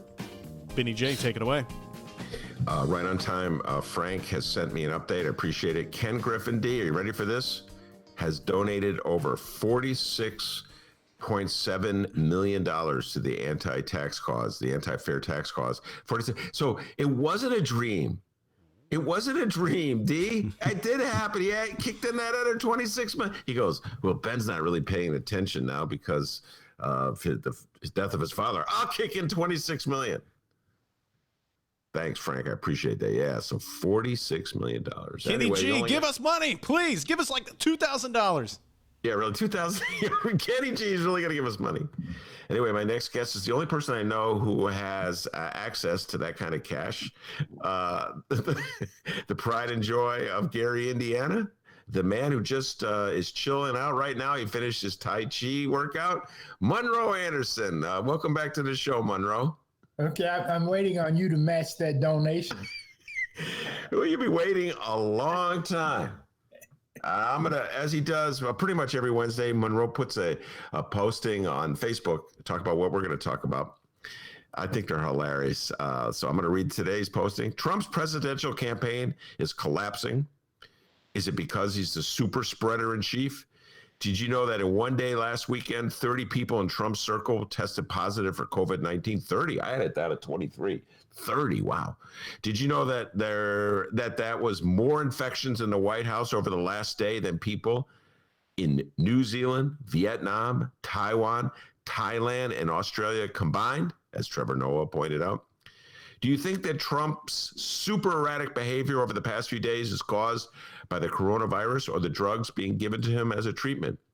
And what about tonight's debate? Does Kamala Harris stomp Mike Pence? Yes. Or will he hold his own? No. I'll be talking about this with Ben and other things. Trump, and more Trump. And Monroe, it's pretty funny. Good stuff. I have to say, I didn't realize this. Dennis told me this. I did not realize this until we were doing the show today, that, you know, when Trump was in the hospital and those the MAGA cultists gather outside the hospital, Right. Apparently somebody sent them pizza. I did not know this. And, you know, it's like Trump is crediting them for sending the pizza, although you and I both know he's too cheap to have paid for the pizza. So I think I somehow, as a taxpayer, paid for that pizza. Right. and I just really had, ever since Dennis told me that, it's irritated me. But Monroe, I've worn any MAGA hat wearer. If Donald Trump comes to you bringing a piece of pizza, don't eat it. The guy is just a super spreader. He's like salivating coronavirus. Well, anyway, this is what you keep forgetting, Ben. Uh-huh. The virus is a hoax. Oh, yeah. So you don't have to worry about it. All right, give me some of that pizza. Okay. The virus is a hoax. The virus is a hoax. It's no different from regular flu. Yeah, no different. The average, you know, annually, the regular flu kills between 30 and 60,000. And the corona is up to 212,000, but who's counting? Yeah, since April. Right. All right, Monroe, so since you were last on the show, so much happens. It's like huge breaking news all the time with Donald Trump. So taxes, which, by the way, we didn't really get a chance to air out how he's a tax cheat, that broke 2 weeks ago. Right. And we got little conversation about it on the show. And then it comes out that he has the virus himself. Yes. And then the bizarre series of events since he made that announcement at about a little after midnight Chicago time. on Friday. Right. So let's just go through these events and get your just general thoughts just for a moment. We can't let them pass. The joyride, the victory ride that he took with the Secret Service. It was a joyride. One of the most insane things I've ever seen. Right, man. He had done a video in the hospital before then. Remember, he did it saying that he was okay. And in the meantime, his doctors were saying he was okay, but then his chief of staff, Mark Meadows, was saying that it had been basically touch and go, and it didn't look good. So it's as usual with the Trump administration. What we've experienced for the past 3.5 years is lies and incompetence and chaos. And really erratic, bizarre behavior. I would say the joyride would fall into that category. Well, conceivably deadly behavior, because that the car they were riding in is hermetically sealed, so that somebody can't attack it with a poison gas attack. Can't use a poison gas attack against it. So what that means is, just like poisonous gas can't get inside the car, the coronavirus that Trump was breathing couldn't get outside of the car. So the poor Secret Service agents who pulled the short straw and had to drive him around and sit there and protect him were in a petri dish. Yeah, they're in a petri dish. And to what end? In your humble opinion, what was the purpose of that joyride? It's to feed Trump's ego. He is so emotionally insecure that he needs to feel loved all the time. So that's what it was supposed to do. You all right? Yeah. That's not COVID. It's just a cough. Yes, it's a cough. And because I had a ham sandwich and potato chips for lunch. I think there's some salt in the back of my throat. I tried to wash down. All right. Probably more details than we needed. But people eat ham sandwiches, and potato chips. My view, Monroe, was he was yes, he has that need to be cheered. But he also has tremendous insecurity about being viewed as vulnerable and weak. So catching the virus is a sign that he's weak and vulnerable. So he wants to project a sense, an image that he's not sick, he's not weak, he's stronger than the virus. And he wants to do that because it emboldens his supporters.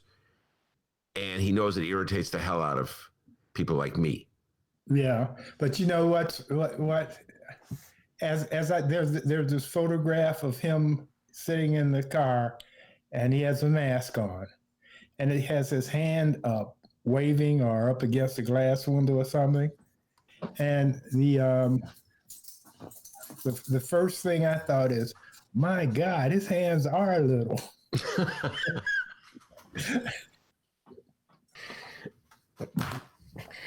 All right, now people know this. Monroe Anderson is from the state of Indiana. He's from Gary, Indiana. He went to the University of Indiana. As such, he has far greater knowledge of Trump voters than I do, because I'm not from Indiana. The only time I've been in Indiana, I've gone through it in a hurry. My dear friend Milo always tells him, make sure you're packing a pistol when you go in Indiana, Ben. Milo's a funny guy.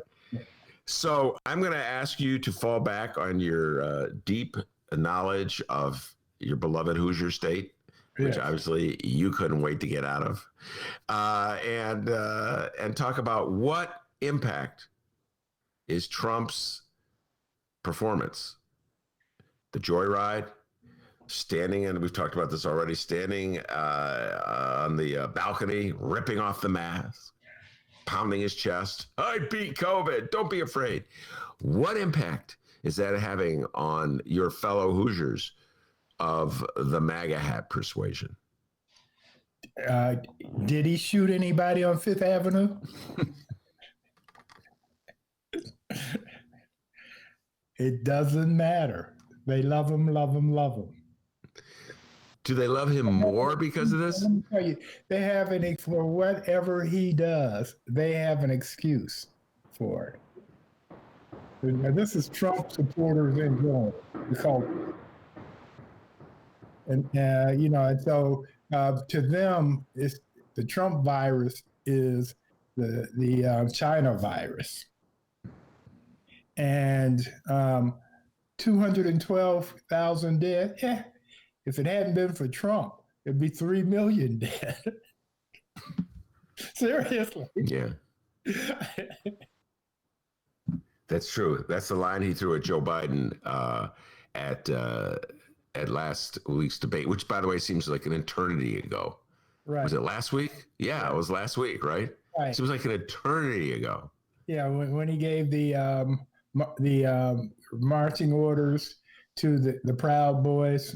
Yes, when he gave the marching orders to the Proud Boys and then tried to waffle on it, ended up sort of giving another one to them. Monroe, I know you obsessively follow these things. Where do you think this is leading, just in terms of Trump's personal health? Because they're lying to us as they do. For all we know, in 3 days, Trump could be dead. We haven't seen him in 2 days, although he's tweeted. But normally he makes some sort of visual contact. So I'm guessing he's not doing nearly as well as the doctors are telling us. And what's interesting about this, I knew that Woodrow Wilson, the president back 100 years ago, a little more than 100 years ago, or 80 years ago. But anyway, that he had his troubles. But I didn't realize he had the flu in 1918. And like Trump, he tried to cover it up and not make it important.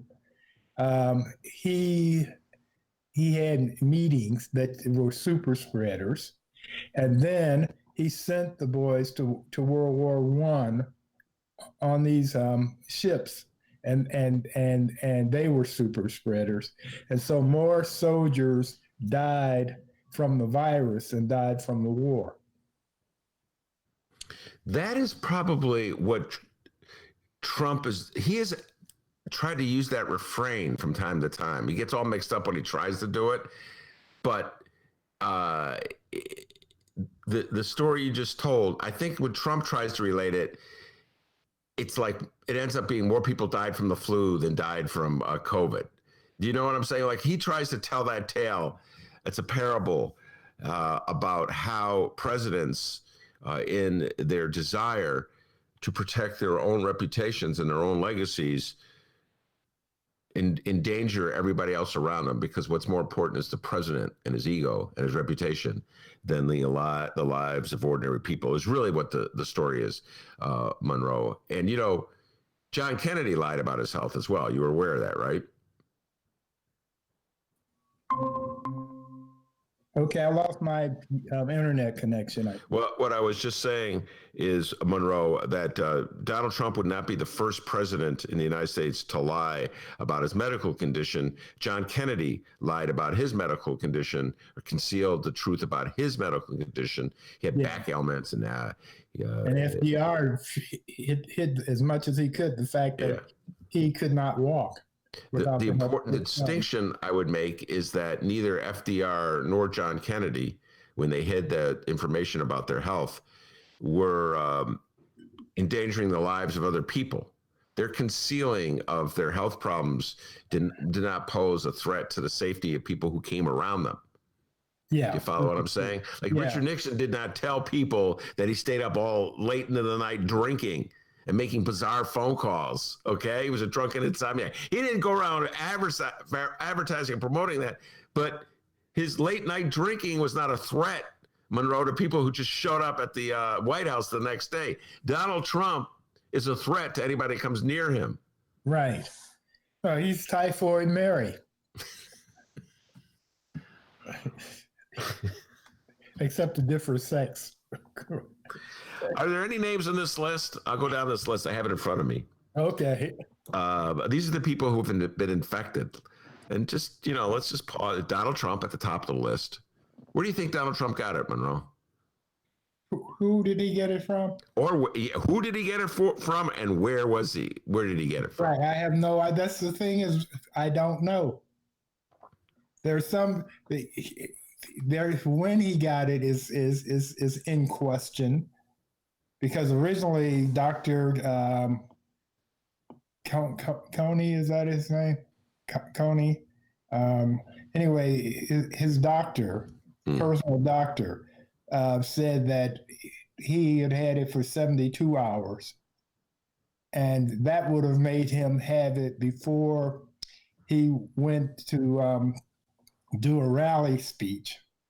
And when he went to meet with the donors, rich donors, for the campaign fundraiser in New Jersey. And so then they tried to redefine what 72 hours was to make it look like he didn't know he had it, what he had. The thing that's amazing about Trump is when they say he only cares about Trump, he only cares about Trump. Even the people who are his fans and the people who are his supporters, he don't care about them. No. Yeah, by the way, one more time, Maggot, don't eat the pizza. Sean Conley, I believe is his name, the doctor. Yeah. All right, number 2 on the list, Melania Trump. You think she got it from Big Guy? Donnie gave it to her? No, I don't know if she gets that close to him. She's probably close to whoever gave it to Trump. Which brings me to this. Like, in a really dark, humorous vein, the fighting that's going on behind the scenes at the White House, they kind of said, when you notice this, Monroe, they were going to blame everything on Hope Hicks. And Hope Hicks is the PR lady that Donald Trump loves. And so it seemed like in the early stages, they were going to go, all right, here's what we're going to do. We're going to blame Hope Hicks. We're going to say she gave it to everyone, and then she'll take the fall. And so the other PR lady, Kayleigh McEnany, she got it. The press secretary. Now Hope Hicks is mad. I don't know if you follow this stuff. Hope Hicks is like supposedly mad at Kayleigh. It's like, stop blaming me. I didn't give it to you. Right. And probably the B word gets dropped, Right. And and there's some because the super spreader event that we know of is the Rose Garden party celebrating the new Supreme Court nominee. Yeah. Amy. Now, so Amy, they may have gotten it from Amy for all we know, because Amy says that she had the virus and got over it. But some cases have shown that even if you have the virus and then you no longer have symptoms of the virus, you can be a spreader. You're shredding the virus months after you think that you're done with it. Mm-hmm. So she may have been the source. The thing is, as you know, Trump gets around. And he gets around with no protection. And so he gets things periodically. Like he said, he spent the 70s when he was suffering from lung cold. His most serious battle was trying not to get venereal diseases. Yeah. That's what he said. He said that on the Howard Stern show. Yes. MAGA elected him anyway. Right. Well, Kellyanne someone would elect him again, although that's shrinking. Oh yeah, we'll get to that. Yeah. I think you're looking pretty good in your prediction you've been making steadily 4 years. Chris Christie. Yes. And there's images of Chris Christie. We didn't talk about this. images of Chris Christie. Chris Christie has this thing, like when he gets around powerful people, he starts hugging them and stuff. Right. I don't know if you remember that when he was in the. That's how he got in trouble with the Republicans a few years back, because he hugged Obama. And they never forgave him for that. Right, exactly. Like we never forgave Sammy Davis Jr. for hugging Nixon. You know, don't say anything bad about Samala, okay? In that election in 1972, there were 3 prominent black celebrities who endorsed Richard Nixon. Sammy Davis Jr., Jim Brown. And Rosie Greer, right? No, I wasn't thinking of Rosie Greer. Rosie was with Kennedy. Wilt Chamberlain. Okay. And I loved all 3 of them. You know, and it's just like, they could do no wrong in my eyes, Monroe. Those 3, Wilt Chamberlain, Sammy Davis Jr., and Jim Brown. You know, the good thing about Donald Trump is he makes Nixon look good. He makes W look good. Monroe, he's magical. He does. Anyway, Chris Christie. I see the images of Chris Christie at that Rose Garden hugging people.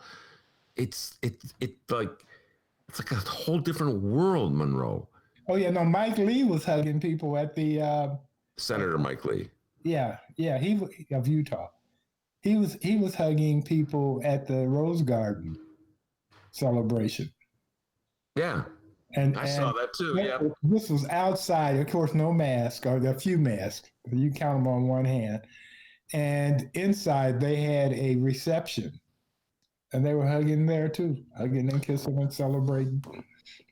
Yeah. By the way, on the list as well as a couple of journalists, Michael Shearer of the New York Times, New York Times correspondent. My hat goes. I mean, I feel for them. My sympathies go to them. They're covered it, and he was wearing a mask. He wasn't at that super spreader event. He thinks he got it at a different White House related event. Right. Just goes to show you how precarious all of us are.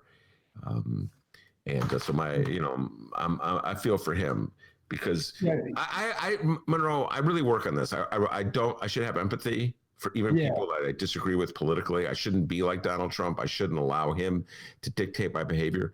But the president of Notre Dame, John Jenkins, ordered all those students to wear the masks. And then he goes to the White House and, to be a part of that celebration. And obviously he doesn't want to offend Trump.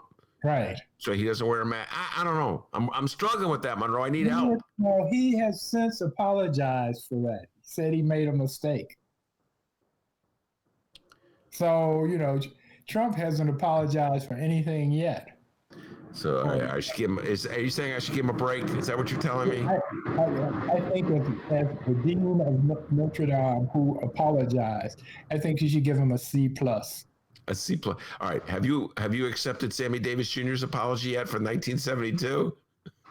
When you accept that, I'll accept it. No, I'm telling you, now that I look back on it, Nixon wasn't all that bad. By the way, Jim Brown's been consistent. He was a crook, but he was a little crook. He was a little. Jim Brown's consistent. He's supporting Trump. I don't know if you know that.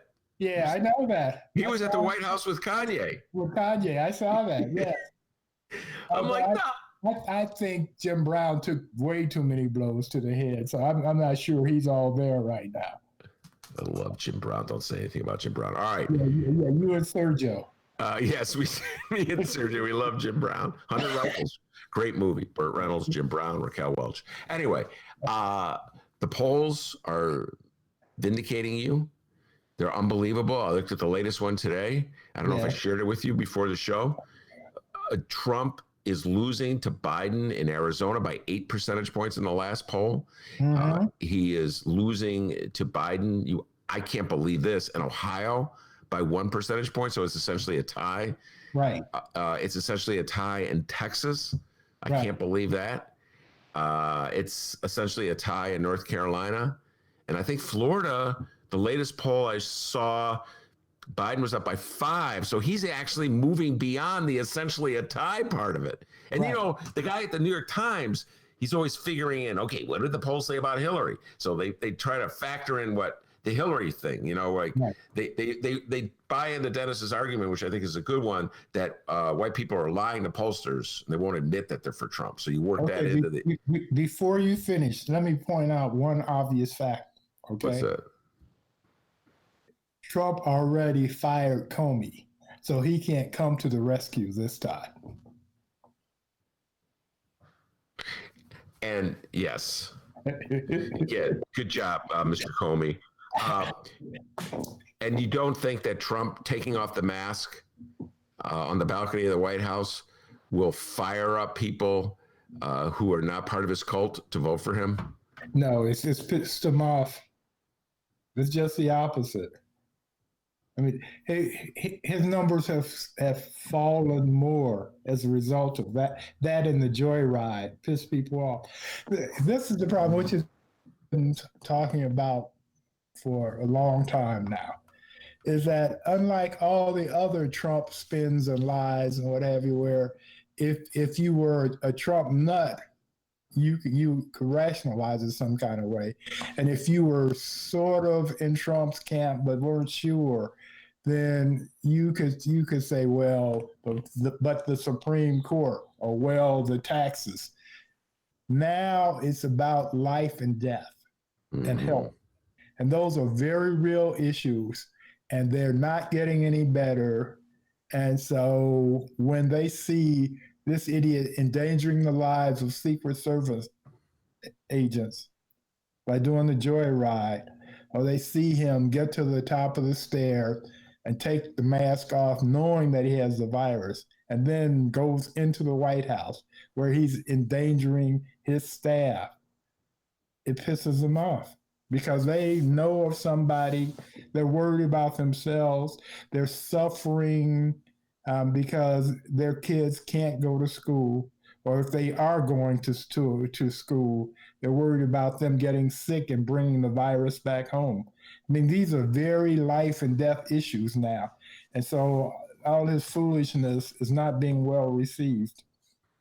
All right. That brings me to the debates. You mentioned them in your Facebook piece.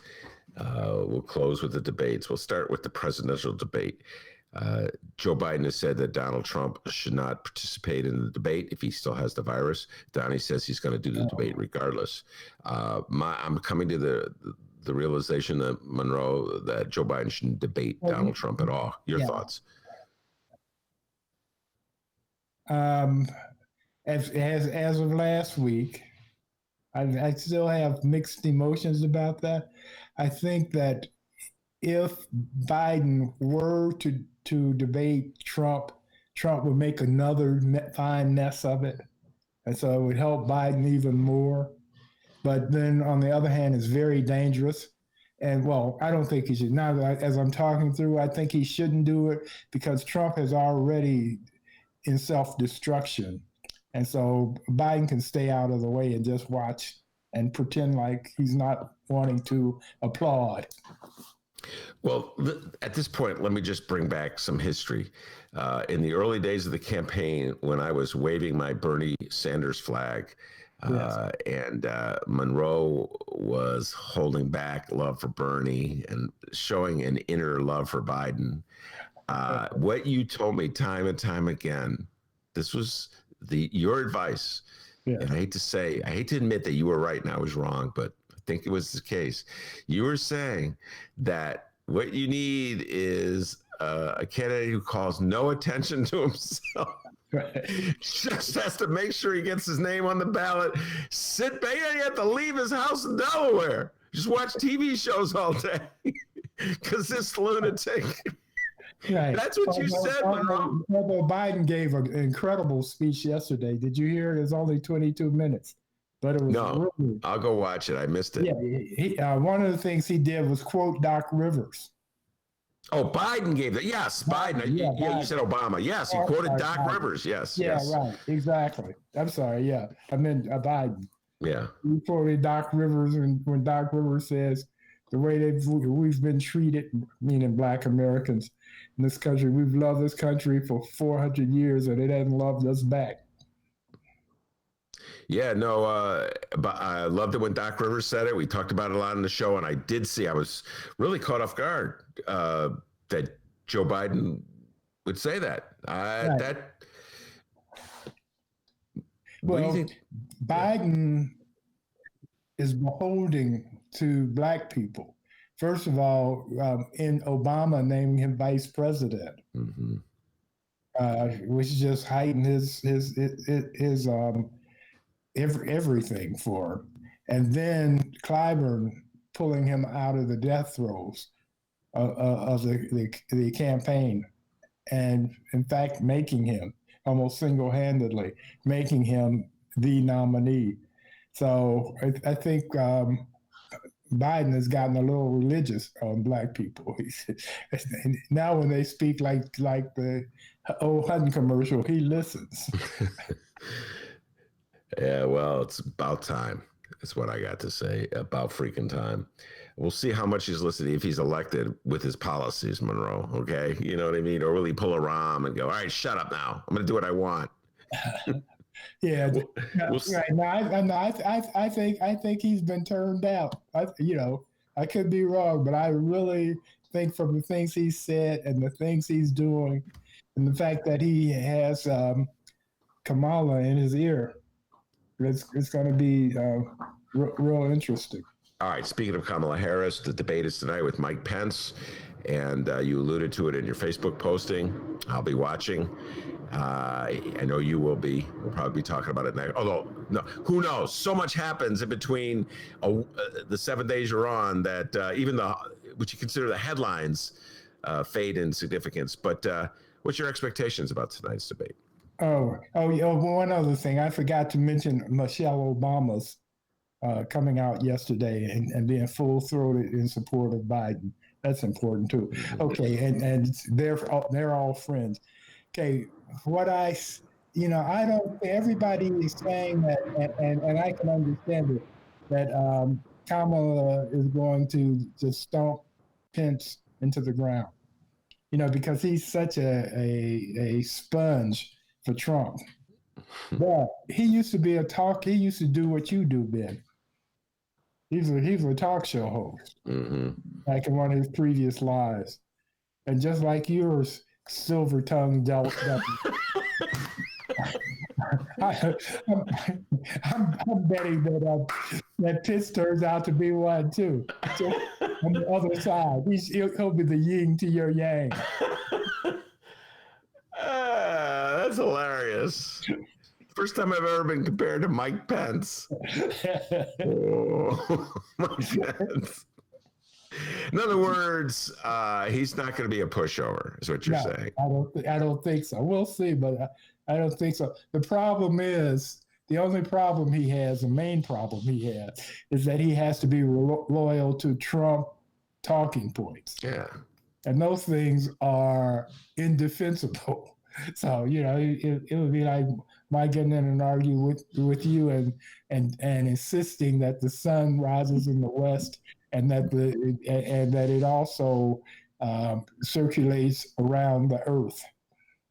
Yeah, no, I know. It's actually, I think, easier to make that argument than to defend Donald Trump. But my sense is I'm going to be disappointed by Kamala Harris's performance. And so many vice presidential debates, the Democratic VPs, they just always seem to be tied, their hands tied. They're going to a fight. They're always trying to project some kind of mainstream appeal. They're always afraid of speaking up. That's not Kamala. I don't think that's going to happen. She's a former prosecutor, and so she's used to ripping people apart live in court. And so I don't think that's going to happen. The thing she has to be careful about is they're trying to paint her, because they can't make Bernie, as hard as they try. I mean, not Bernie, Biden. They can't make Biden into a radical. Yeah. They're still dreaming wishing they had Bernie. They could have had big fun.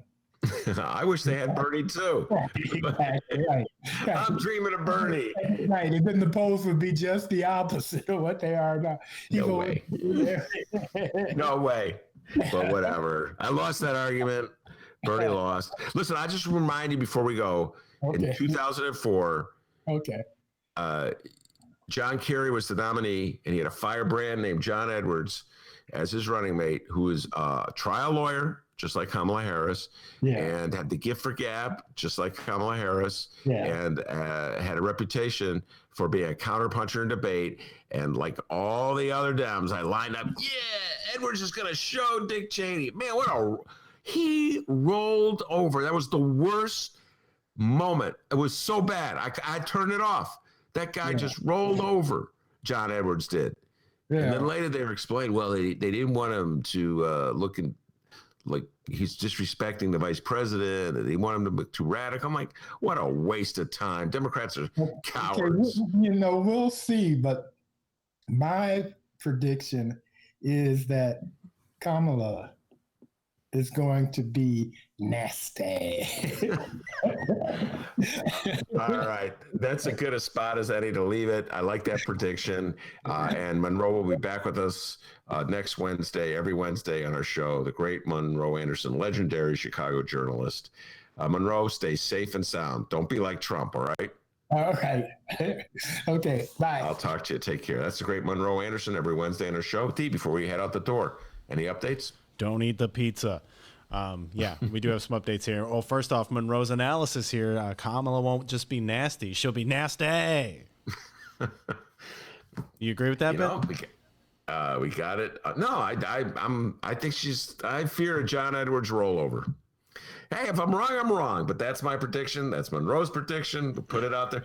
Who knows? So much is going to happen, D, in the next week that we won't even be talking about the debate next. You know what I mean? But if I do remember it, I'll go, Monroe,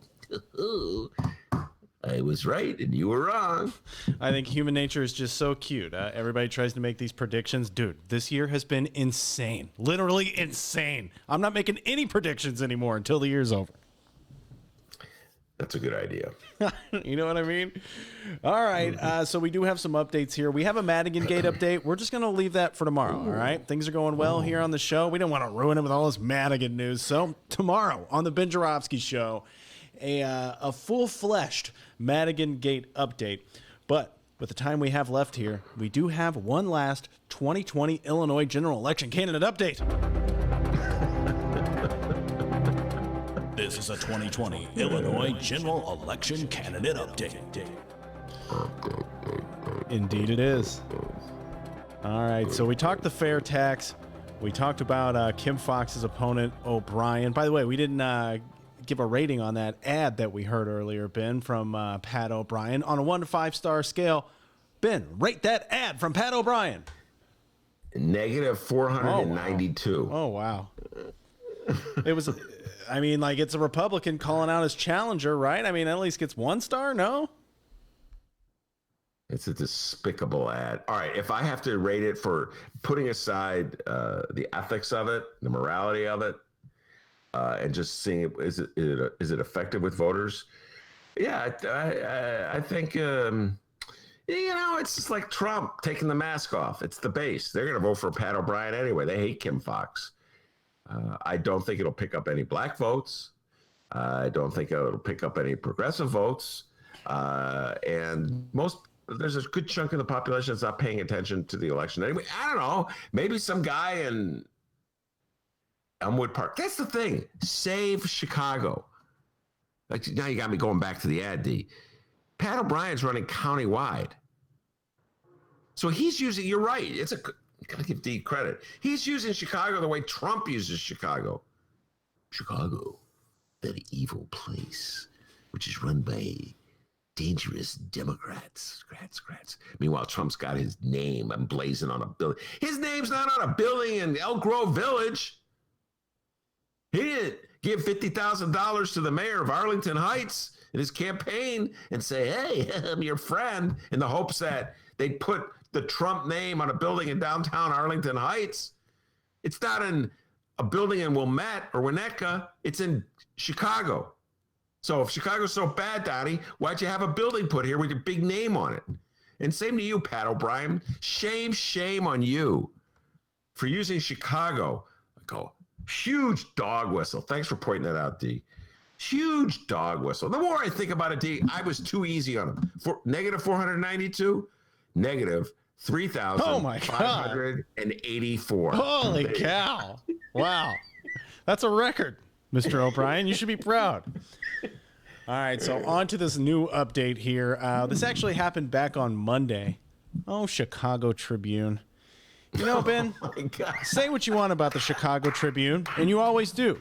You actually said something positive about them with the article we read earlier on the fair tax. But, you know, say what you want. They're uber right-wing columnists. They're bland but precise headlines. I'm a fan. I'm a fan of those headlines, Tribune. But when it comes to their candidate endorsements, there is no newspaper quite like the Chicago Tribune. Okay, so to recap here, back in the 2016 presidential election, the paper endorsed Libertarian candidate Gary Johnson. Ben, what were your thoughts on that again? What a bunch of cowards, Tribune. I could just hear the voice. Well, we can't endorse Hillary Clinton because we despise government, so we have to somehow or other promote a candidacy that would be anti-government. But we can't endorse Donald Trump and have any credibility because the man is clearly insane. I know what we'll do. We'll endorse this weirdo who's running for a libertarian that no one's ever heard of, and then hope that some dumb readers in states like Michigan and Wisconsin are so stupid that they, one, read the damn thing. Well, I did, so I guess that makes me dumb. And two, follow the advice. Well, honey, I read in the Chicago Tribune. Says it here in the Chicago Tribune. Gary Johnson. I think I'll vote for Gary Johnson. It's in the Chicago Tribune. All the reporters that I don't know that many reporters, but the few that I do, oh my God, this is so embarrassing. I work for a rag that endorsed Gary Johnson. I'll go, it's not your fault, okay? Oh, yeah. Those were your thoughts on the Tribune endorsing Gary Johnson. Forgot all about that. The Tribune also endorsed Bruce Rauner in the 2018 gubernatorial election. No surprise there. Yay for our teachers! Yay for our teachers! Most recently, they endorsed Republican Jeannie Ives in her 6th congressional race against Sean Casten. And here's an about-face turn. They endorsed Joe Biden for president. Play the radio. Yeah. Make sure the television, make sure you have the record player on at night. The phone. Make sure the kids hear words. Guys, I literally think they're blindfolded and they just pick out of a bucket who they're going to endorse on this. By the way, that Biden endorsement, as I pointed out, was buried at the bottom of the page. Below, a huge endorsement for Pat O'Brien. Like, in their minds, it was even worse. It may have been arguably worse than the endorsement of old boy back in 2016, Gary Johnson. Because the way they laid it out, the Cook County State's Attorney's race was more important than the presidential race. So I could argue that whatever positivity vibes came from that Joe Biden endorsement was more than undone by the fact the placement was like they were embarrassed. Oh, let's see, when we look at what's on the ballot, there's the all-important state's attorney's race, save Chicago, Chicago. Well, yeah, and then there's also this thing called the presidential election. I don't know. Have you ever heard of it? There's a guy named Biden running. We're going to endorse Biden. But anyway, back to that all-important state's attorney's race. Sorry, D. So, that Biden endorsement, kind of slick. You know what I'm saying, D? Kind of slick. By the way, Joe Biden's response to the Chicago Tribune endorsing him. Come on, man. But Ben, the Tribune looks like they're getting involved in downstate politics now because they have officially endorsed a hog farmer. I don't know. Maybe there's a new hire at the Tribune that really likes country music. It's the pandemic party crasher himself, Clay County State Rep, and let's not forget, member of the real-life group who wants to kick Chicago out of Illinois. He's Ben's favorite, Darren Bailey. Big boy, Darren Bailey. He ain't wearing a mask. Virus? What virus? I don't wear masks. Remember DB? He didn't wear the mask for the special legislative session? So Michael Joseph Madigan kicked him out. DB walked out. had his fists in the air. I'm Darren D.B. Bailey. I don't wear no mask. Whoa. And he got on that tractor. That's the Tribune's guy. They endorsed him. I want to shout out to Frank. He sent us the bid from Rich Miller. Man, Rich got that little devilish sense of humor that he likes to. You ever notice that, D? He inserts these wisecracks every now and then. Yeah. I didn't do anything. What did I do? And he puts the wisecrack in there. So he's got the Tribune endorsement. Can I read this to you, D? Yeah, please. I am now going to read some of the vaunted words of the Chicago Tribune editorial board. That brilliant entity that is looking out for the common good of Chicagoans everywhere. Here's the Tribune endorsement, and I'm taking this from Rich Miller's article that he wrote that Frank was kind enough to send to me. Representative Darren Bailey causes trouble in Springfield in a good way. In a good way? By not wearing a mask? That's causing trouble in a good way, Tribune? Because he doesn't go with the flow. He challenged Governor J.B. Pritzker's stay-home directives in court as an executive order overreach. Oh, that was good?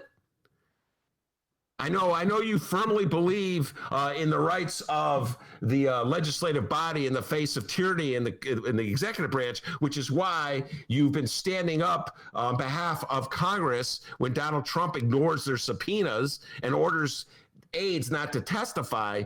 I know you should be doing that, Trib. Wait, D, not. They only believe in executive outreach when it's someone like J.B. Pritzker trying to have a stay-at-home rule that might protect somebody. But when it's Donald Trump, they still haven't written about Donald Trump's taxes. Who was it? Was it Mickey, my good friend Mickey D, Mick Dumke? I go, Mick, they didn't write about the tax. Ben, give them time, okay? Takes a while. I think it was 2 weeks ago. What are they writing it by? A quill? Is that they don't have typewriters? They have the old quill. I'm gonna dip the quill in the ink.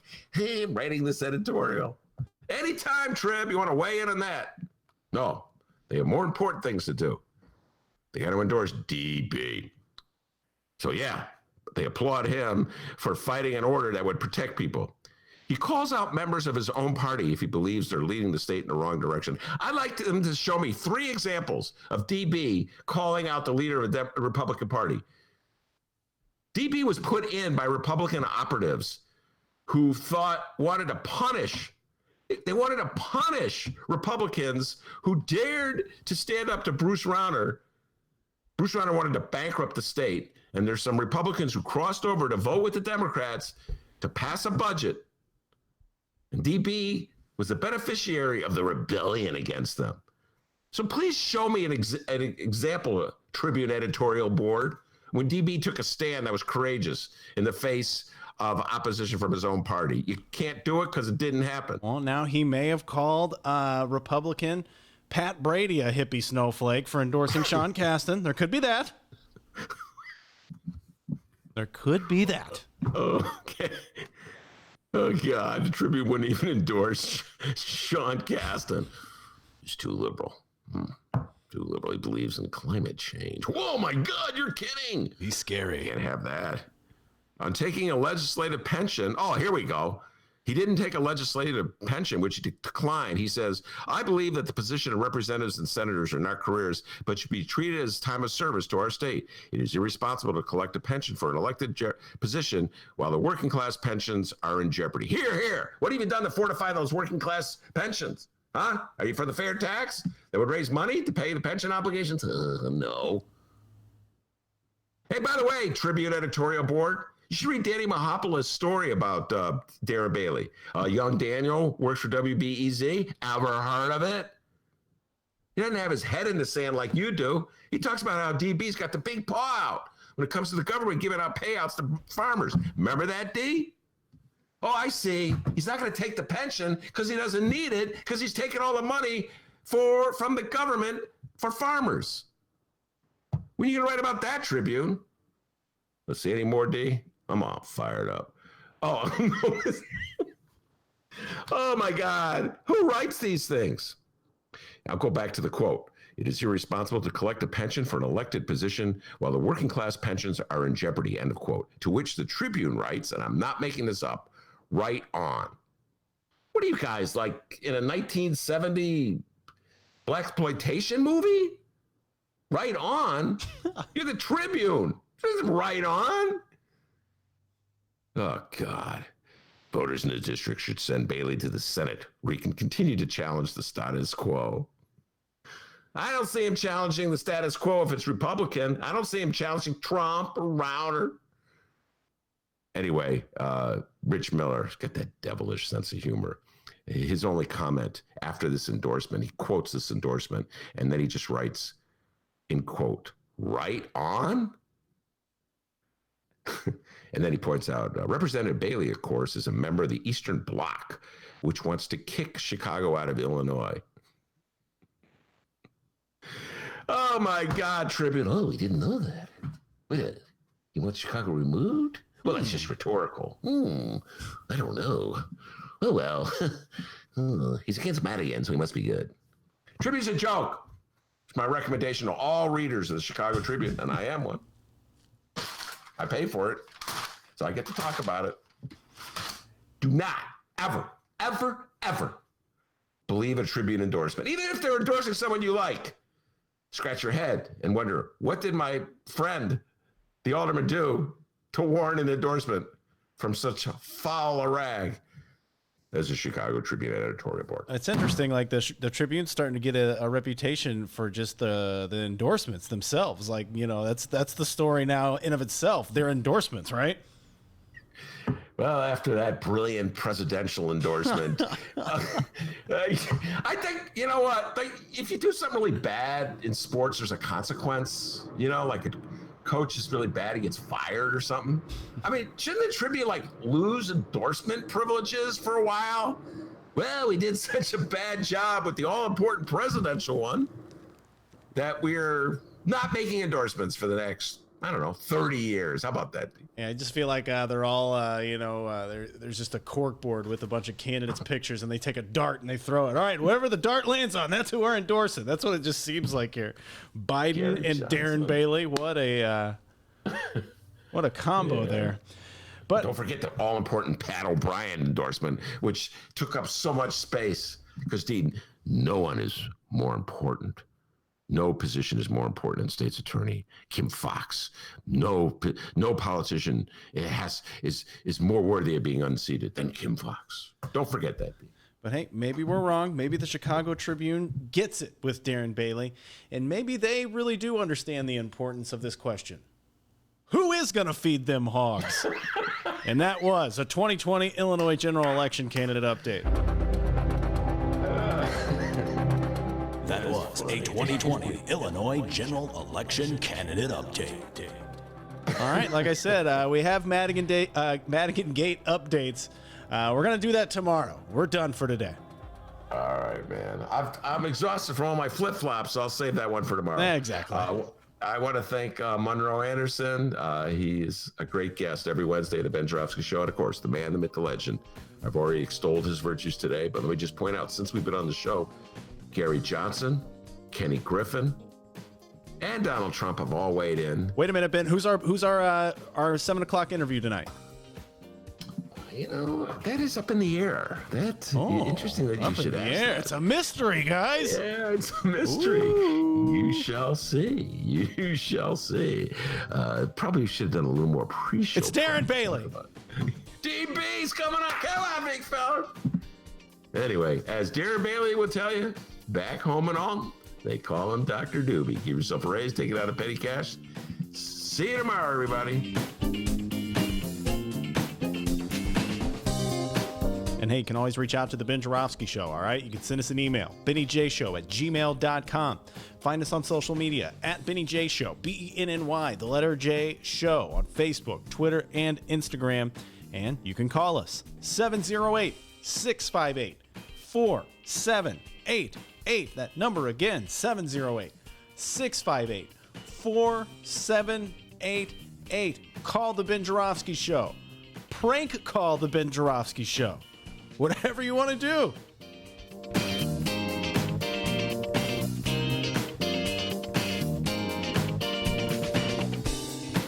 Best concert? Yeah, Steve Miller Band and the Eagles. Yay for our teachers! Yay for our teachers!